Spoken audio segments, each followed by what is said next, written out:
சக்தி. மகனே, இந்த உலகம் பிரபஞ்சம் எல்லாமே காணல் நீர் என்பதை மறந்து விடாதே. இந்த நிலையில்லாத உலகில் எது உனக்கு கடைசி வரை துணை என்று சிந்தித்துப்பார். அம்மாவின் அன்பும் அருளும் நிரந்தரம், மற்றவை எல்லாம் காணல் நீர். நல்ல நெறியில் வாழ்வை அமைத்து கொள்ள நான் வழிகாட்டுகிறேன். அமைதியாக வாழ்ந்து என் அருளை அடைவதற்கு அடிகளாரை பற்றிக்கொள். அடிகளாரை போற்றி அவனின் அன்பை பெற்று ஆன்ம முன்னேற்றம் பெறு. அடிகளாரை தொடுவது ஆதிபராசக்தியை தொடுவது போல் ஆகும். நான் அடிகளாரை தவிர வேறு யார் மூலமாகவும் அருள்வாக்கு சொல்ல மாட்டேன் மகனே. அதுதாண்டா அடிகளாரின் சிறப்பு. 2000 வருடமாக என்னை நோக்கி தவம் இருந்த ஆத்மா அது. முற்பிறவிகளில் கோரக்கர் சித்தன் இவன். அடிகளாரை யாரோடும் ஒப்பிட்டு பேசாதே. அவன் ஆன்ம பரிபக்குவம் எனக்கு மட்டும்தான் தெரியும். மரத்தில் பழங்கள் பழுத்திருக்கின்றன. மரமும் பழமும் சண்டை போட்டு கொள்வதில்லை. அப்பழங்களை அனுபவிக்க வருகின்ற பறவைகளிடையே தான் சண்டை சச்சரவுகள் ஏற்படுகின்றன. அந்த பழமாகவும் மரமாகவும் நானே இருக்கிறேன். என்னிடம் வரும் நீங்கள் பலனை அனுபவிக்க வேண்டுமே தவிர பறவைகள் போல சண்டையிட்டு கொள்ளக்கூடாது. வெறும் புத்தக அறிவை கொண்டு அடிகளாரை பற்றி தெரிந்து கொள்ள உன்னால் முடியாது. பட்டறிவை வைத்துத்தான் தெரிந்து கொள்ள முடியும், புரிந்து கொள்ள முடியும். இங்கே கொடுக்கிற வாய்ப்பையும் கிடைக்கிற வாய்ப்பையும் பயன்படுத்தி கொண்டு கரையேற வழி தேடு. சக்தி எந்த ரூபம், தர்மம் எந்த ரூபம் என்பதையெல்லாம் உன்னால் தெரிந்து கொள்ள முடியாது.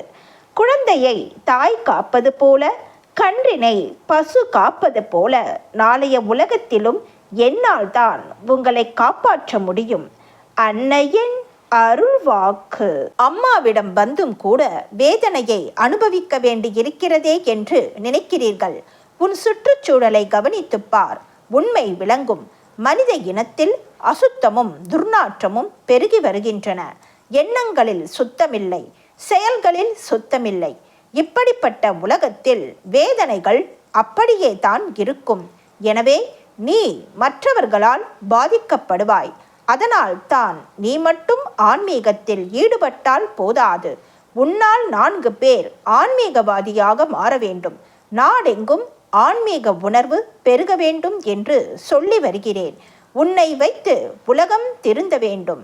நீங்கள் கண்ணும் கருத்துமாக ஒரு மனதாக செயல்பட்டால் முன்னேற்றம் காணலாம். ஏதோ கடமைக்காக செய்தால் பலன் இருக்காது. முன்பெல்லாம் 10 பேருக்கு ஒருவன் புத்தி சொல்பவனாகவும் தர்ம சிந்தனை உள்ளவனாகவும் இருந்தான். ஆனால் இக்காலத்திலோ அதர்மமும் அக்கிரமமும் செய்பவர்களே பெருகி வருகிறார்கள். ஆன்மீகத்திற்கு வந்துவிட்ட பிறகு இருப்பதை வைத்துக்கொண்டு முன்னேற வேண்டும். இல்லாததை தேடி அலையக்கூடாது. உங்களுக்கெல்லாம் ஆன்மீகத்தில் அதிகமான பிடிப்பு இருக்க வேண்டும். அந்த பிடி உடும்பு பிடியாக இருக்க வேண்டும். வாழ்க்கையில் இம்மியளவு ஆன்மீகத்தை விட்டு அகன்றாலும் சறுக்கி விடுவாய். அன்னையின் அருள்வாக்கு. என்னுடைய அருள்வாக்கு என்ற பாத்திரத்தை பயன்படுத்தி எதிர்கால வாழ்வினை அமைத்து கொள்ள வேண்டும். எல்லோருக்கும் பகிர்ந்தளிக்க வேண்டும். அன்னையின் அருள்வாக்கு. Please share and subscribe. Om Shakti.